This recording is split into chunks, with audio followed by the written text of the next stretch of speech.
Hi. I'm Chester.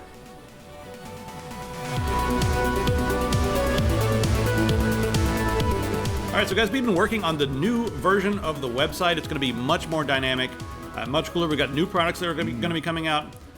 Very easy to navigate, as you guys can see. And let me show you guys something.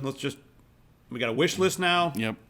Descriptions that don't look like they were written by a 3-year-old. Well, we got to fix some of them, but yeah. Yeah, so we're working on those. And you guys can set up an account and manage all your downloads, like your digital downloads here. We're going to have some digital downloads for you. Anyway, once you guys get in here, we got PayPal, we got Stripe. We also now are going to be taking Litecoin, Vertcoin, Bitcoin, Dogecoin, and Dash. We'll add more to the list as we can. And one other really cool thing, we're not just going to be carrying shirts and stuff anymore. We're going to experiment with drop shipping some things from China. There'll be free shipping on the items we drop ship from China. Take like 10, 12 days to get here. And then the things that people like a lot, like whether it's this or maybe it's this. We also are going to throw some stuff like this on there. So some hardware and some ridiculous stuff like this. Now, these are Lego compatible. We have some of these in the office. Enlighten is the brand that I personally like when it comes to Lego compatible bricks. Lepin does mostly just copies and ripping off trademark obvious stuff. Knockoffs. Yeah. But these guys, the inside of their characters are hollow, so they don't have the inner structure, so they're a little cheaper, but that keeps the price lower. And the blocks are compatible, and I like my Enlighten sets quite a bit. I mean, we were looking through them the other day, and I got to tell you, some of their sets are actually cooler than what Lego has out on the market right now. Like this whole Creation of the God set is just like, some of these things I don't even know what's going on here. It's like He-Man on crack.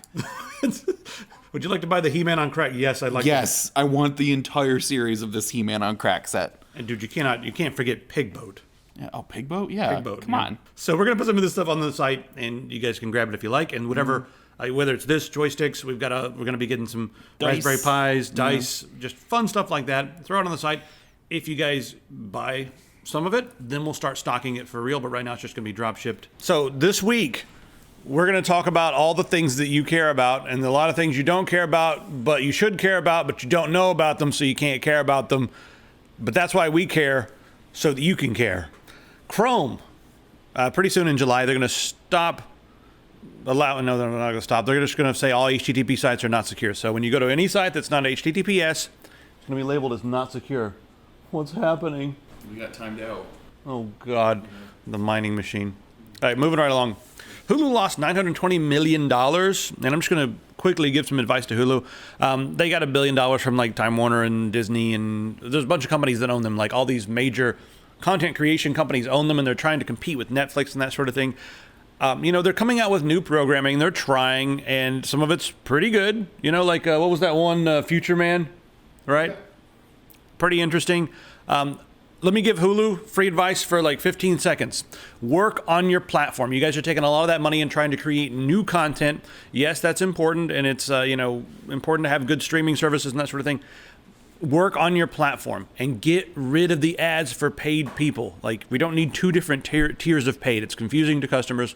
That's my advice. Just improve your platform a little bit. Take 20% of the money and work on the platform. I'm not even sure what's going to happen once Disney picks up more shares. So, all right, moving right along. Let's talk about a dystopian future that's already upon us. This is sort of a dystopian now. This is happening in China, but it could start happening in other places. The cops in China are being given these glasses, and they have an augmented reality attachment on the glasses. They look kind of interesting, look like something out of a sci-fi movie. These things can scan faces. It takes about 3 seconds to look across a crowd and then scan the faces, and they can mark certain people who have warrants, or this person right here was convicted of a crime and got away, or this person over here has done something wrong, hasn't paid their whatever. But it can quickly allow them to scan the crowd for potential threats. They're saying this is going to be good for security, especially with the Chinese New Year coming up and the Lunar New Year, I guess. I want to know how everybody feels out there about this. What if every cop, 3 or 4 years down the road, every cop now has a pair of these glasses? You're entered into a database. I mean, there's billions of people in China and 1.3 billion citizens. So that's not going to be a big deal to implement in some place like America with 300 million people. So few people compared to that, and they're going to have all their citizens entered in a database. The government already has a photo of you if you have an ID card, which you pretty much do these days to do anything, or a driver's license. How would you feel if all the cops had a pair of these glasses and they just wandered around everywhere and they could instantly look at you and be like, ha, didn't pay your parking tickets. And you know they're going to be cracking down on little things like that. It's going to be freaking everywhere, guys.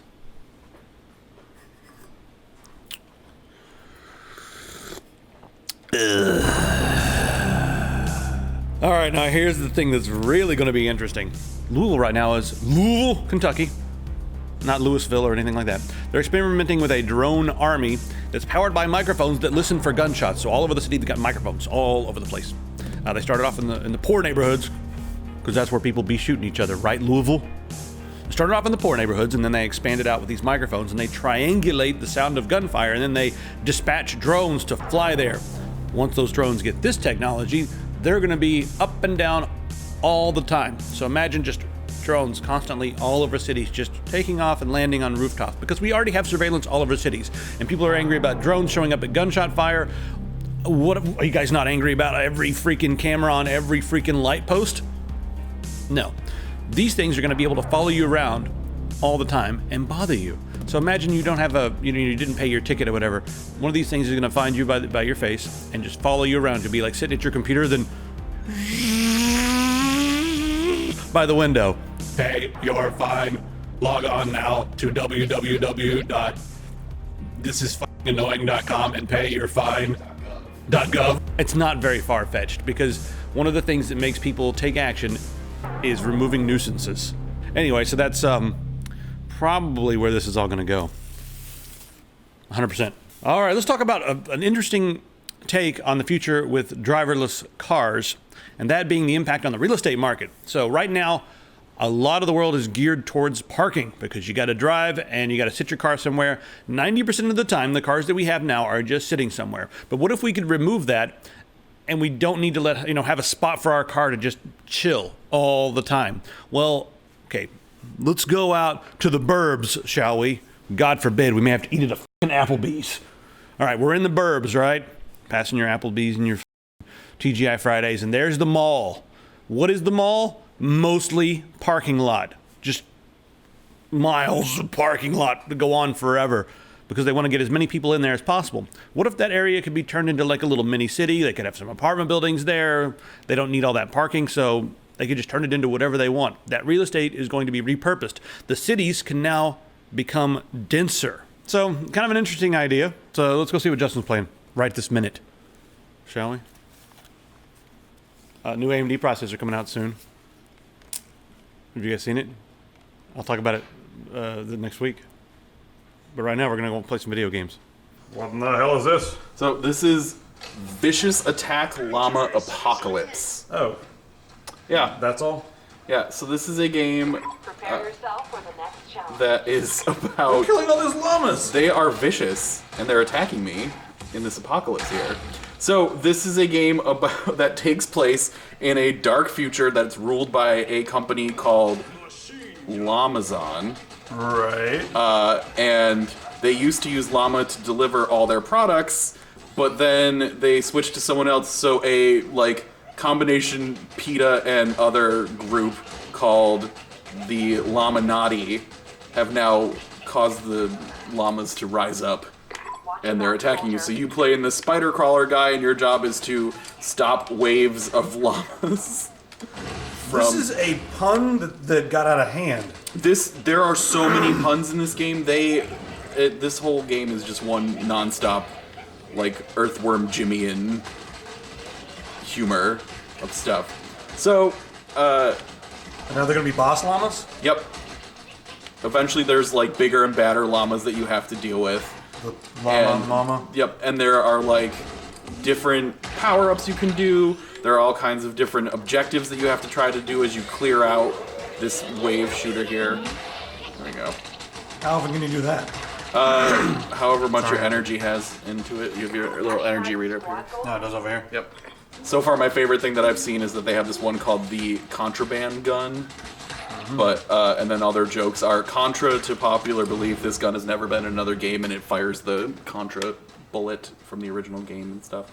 So there's a lot of homages and stuff like that. Homage and pun all wrapped up together. Yep, with puns. So those of you that enjoy the terrible puns that are made on this network on a regular basis, this is the game for you. So you can play up to 4 players. So you go and you get upgrades and kill more llamas. It's fun to mess around with. And it's based on a true story. Yep. All right, so there you had it. Yes. Yes. Vicious attack llama apocalypse. Lots of llamas. Yeah. I wish you could play the llama. I'm a little upset about that, but whatever. It's still an alpha. Don't worry. You got time. So, company that kind of made the golden age of board gaming happen is shutting down. Mayfair, which is the German-based company that made, most importantly, Settlers of Catan, which later got rebranded as just Catan, but also a lot of other really big Euro board games and stuff, is shutting down and being bought out by Asmodee, which has been slowly kind of buying up all the board game companies ever. What are their plans? Does that company release cool board games, or are they just trying to like get everything back down to Monopoly and like that? No, they release. They do stuff? release a lot of really cool games. But the thing is now that they have all these different companies under the Asmodee brand. Like Asmodee released their own games, and then they also are now buying up other companies and having them. So things like Fantasy Flight, which makes tons and tons of games. Right. Days of Wonder, which is another huge one, and things like that. Now they can probably start throwing their licenses together and make Wonders of Catan and throw the rules together. Yep. I mean, that's going to be weird. Dead of Catan. Actually, that'd be pretty fun. Who knows? So what I'm worried is that eventually they will have a monopoly on the board game business. Benoff and Weiss. Yeah, David Benoff and DB Weiss, yeah. Weiss, yeah. So the guys that are currently running Game of Thrones into the ground are now going to have a chance at Star Wars after this. If you guys haven't been following Game of Thrones, these guys, which originally were just like producers and stuff like that, they kind of slowly and surely took over everything like that, and eventually went from having it be like this really awesome fantasy series into turning it into the most generic, like, messed up series of storylines that can't even actually like follow. There's a lot of fan service. plot. Everyone's like, oh, we want these two characters to kiss, and oh, we want this to happen, and so they're like, yeah, of course we're going to do all that. Does that they sound like? Yeah, exactly. They sound like Mickey Mouse in puberty. Of course, Power of make believe. Lots of stuff. So like, these were the guys that were just like that were sitting there like, all right, so what if one of the dragons dies and then the Ice King has to pull it back out of the water? Then they use that dragon to tear down the wall, and then the person was like, well, what was their plan before then? Before the dragon came, and they're like, you're fired. If these guys get to do things with Star Wars, they already had that like Civil War thing they were going to be doing that everyone groaned about. This is going to be even worse. Let me say one thing to defend them. When they're not in charge of the creative process, and when they're using source material from outside, like George R.R. Martin's original books and stuff like that, they do a very good job of organizing and keeping things moving. They had multiple teams working on this all at the same time while they were just like, making things happen. It's got to be a very stressful job. When they are put in charge of the creative process, and I'm really terrified because they say they're going to be directing the finale of the show. So, and also George R. R. Martin has recently come out and said some things online or just behind the scenes about like him not being happy with them, and it's maybe to a bigger extent than that, but he's also said that, hey guys, the ends of the book are not going to be anything like the ends of the show. So These guys are the M. Night Shyamalan of HBO. the best part about Unbreakable, I was in the theater actually. I barely go to the theater. The part where he falls down the stairs and hurts himself. Some big girl in the middle of the theater stood up and was like, "You just got knocked the f*** out." And I was like, we're at the movies, and I was like, oh, Florida. But that was the best part of the entire movie.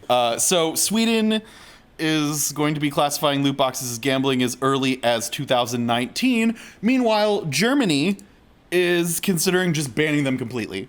So every week it seems like more and more and higher levels of authorities are looking at this and being like, hey, wait a minute. Yeah, that is bullshit. Wait.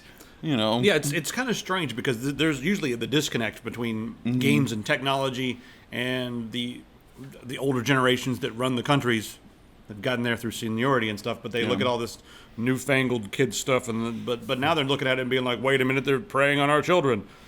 Yeah. Interesting. I wonder how many politicians had like their children run up credit card debt on like buying Overwatch loot crates and stuff and being like, what is this $3,000 charge to Blizzard. Microsoft is not going to buy Valve. There's all these articles online. Yeah, PC World has it. They're not going to buy Valve. No. But there's a lot of people speculating. Microsoft isn't going to do shit. Sorry. This entire thing is just a bunch of speculation about how Microsoft would ruin it, and they would ruin Valve. Because Microsoft is good at one thing, ruining stuff. Especially when it comes to gaming. Gabe Newell will not do this because even though he left Microsoft with a chunk of money, he could have made a lot more money if he stayed at Microsoft, but he wanted to do a thing. He did a thing, and he's like the savior of all the gaming people on the internet, even though he's loaded up everything with hot DRM. And he there's no way that he's going to go down in history as being the guy who ruined gaming on PC. The headline on this and then move Yeah, move Square on. Enix CEO commits to single player, says games as a service doesn't mean loot boxes. So Square Enix kind of did this thing where they said that they were going to be developing with the idea of games being a service to the fans, not like a business kind of deal.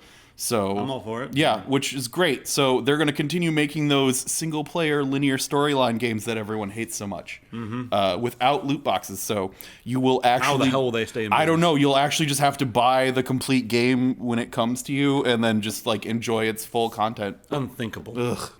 Everyone already knows what's happened with Logan Paul. And I'm just going to close this. Yeah. Guys, let me tell you something. Number one, f*** you to YouTube. Number two, f*** you to everybody out there who has been spewing this garbage all over the internet. I have to live in a world where I know who that piece of shit is. Yeah. What kind of world is this? I don't want to know who that piece of shit is. I want him to exist with his little f***ing tween followers and have the little bubble, and when they grow up, be like, oh God, I was into some embarrassing shit.